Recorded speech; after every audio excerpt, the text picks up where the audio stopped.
Dropbox 有没有可能在这些恶劣的竞争环境之中，然后继续的成长，然后变得更好，或是说，也许这些竞争的因素让 Dropbox 也许之后会走上泡沫化的路线。其实我觉得这个问题很难回答，但是呢，也许我们看一下 Dropbox 的创办团队，我们也许可以找到一些线索。那第一个就是，我们看一下 Dropbox CEO 跟 Co-founder，他叫 Drew Houston，今年32岁，他的身价是13亿美金，主要都是从 Dropbox 来的。他毕业于 MIT，拿到他的 Computer Science 的学士。那他会有 Dropbox 这个 idea 呢，是因为他有一次坐公车从波士顿到纽约，他忘了带他的 USB flash drive，那所以呢，他没有办法在那个4个小时的公车路上去做他的 programming，所以呢，他那时候就有 idea 说，他要发明一个就是 file syncing 的软体，那可以让使用者可以随时在他装置上找到他要的档案。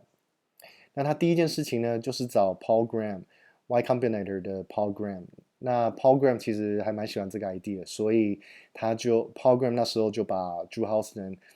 拉进了 Y Combinator，然后孵化这个公司 Dropbox。Drew Houston 常常说，也原上他的名言就是 Just me and my code。为什么呢？因为 Drew Houston 呢，他是一个非常有热情的而且非常非常厉害的一个 programmer。在2009年12月，Dropbox 那时候有将近5000万用户的时候呢，Steve Jobs 找Houston，然后那时候 Steve Jobs 跟 Houston 说，我想把 Dropbox 买下来。那 Houston 那时候没有答应，他觉得他还是要走他自己的路。所以呢，因为Apple 没有把 Dropbox 买下来，所以 Apple 他自己就开发了我们现在所看到的 Apple iCloud。那我们再看一下 Arash Ferdowsi， 就是 Dropbox 的 CTO 跟 Co-founder， 他也一样，其实他也一样是 MIT 的学生，可是呢，他认识了 Houston 之后呢，他就离开了 MIT， 所以他大学没有毕业，然后就加入了 Dropbox。哦，最后有件事情要补充的是说，有些人会说，哎，那个 Houston 应该是为什么念 Houston 应该是念 Houston 才对啊？就像德州那个 Houston，可是呢，大家知道 Drew Houston 他是在东部长大的，那东部像在纽约的话，有个地方叫做 Houston Street，所以他的念法就是以 Houston 为主。我们来看一下 Houston 跟 Ferdowsi 联手创办 Dropbox 之后发生的一些事情。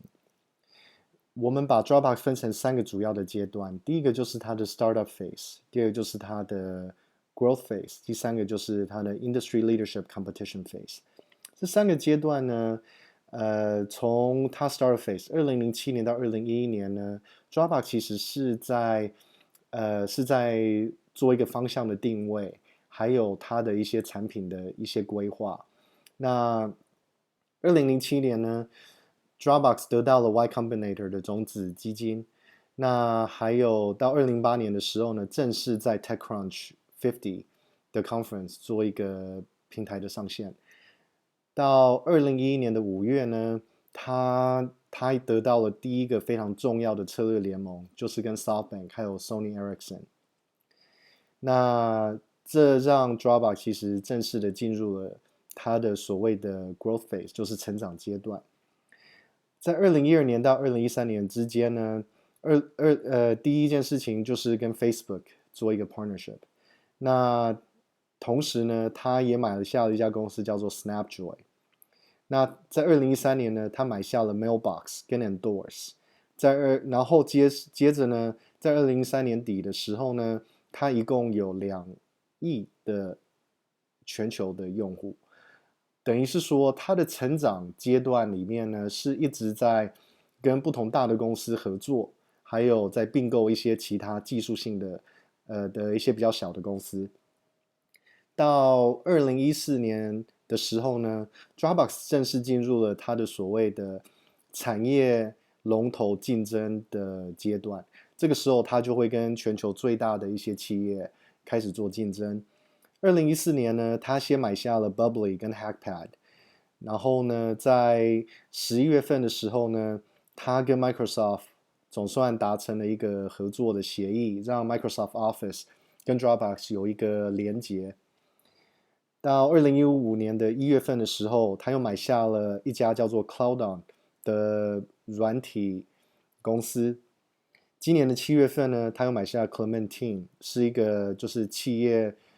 沟通的一个软体。今年的8月呢，他正式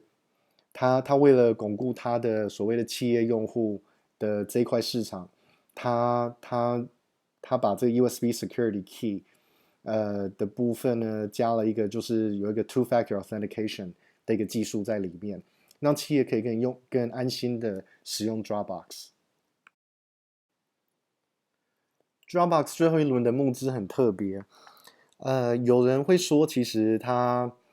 得到了大概3亿5千万美金的 Series C 的那个 funding 之后呢，其实应该就算是结束了。那这个所谓的3亿5千万的这个募资呢，是在2014年1月份结束的。那时候 Dropbox 市值就将近100亿美金。那但是呢，有一个很有趣的事情是说，过了几个月之后呢 ，JP Morgan 还借了将近5亿美金的现金，当然这个是用债权的方式，就是借给 Dropbox。这件事情很特别，是说，因为大部分的新创的公司其实是很难直接跟银行做这种所谓的债权的借贷。但是 Dropbox 既然有办法借到5亿美金的现金，那表示 Dropbox 它的营收跟它的利润跟它付利息的那一种可能性其实非常非常高，表示这家公司是非常非常赚钱，才有办法得到这么高额的借贷。我们今天在看 Dropbox 投资者名单的时候，我们会发现几乎矽谷比较有名的一些创投都投资了 Dropbox。除了这个之外呢，华尔街的一些共同基金跟投资银行，他们的创投部门也投了 Dropbox。那最后我们会发现，原则上大概有Dropbox 大概有6亿美金的股权，再加上5亿美金的债权。Dropbox 看起来是一个非常好的一家公司，但是呢，它未来的挑战是什么呢？接下来就是有几个问题，可能就希望大家可以讨论，或是说，可以稍微再做一些研究。第一个呢，就是说 Dropbox 它有办法跟它的这么大的这些公司继续竞争下去吗？第二个问题是 Dropbox 它现在在中国是被挡住的，那它有办法成长进去中国的这个市场吗？第三个 Dropbox 如果说因为有一些应用软体的一些所谓云端的功能，让 Dropbox 其实会越来越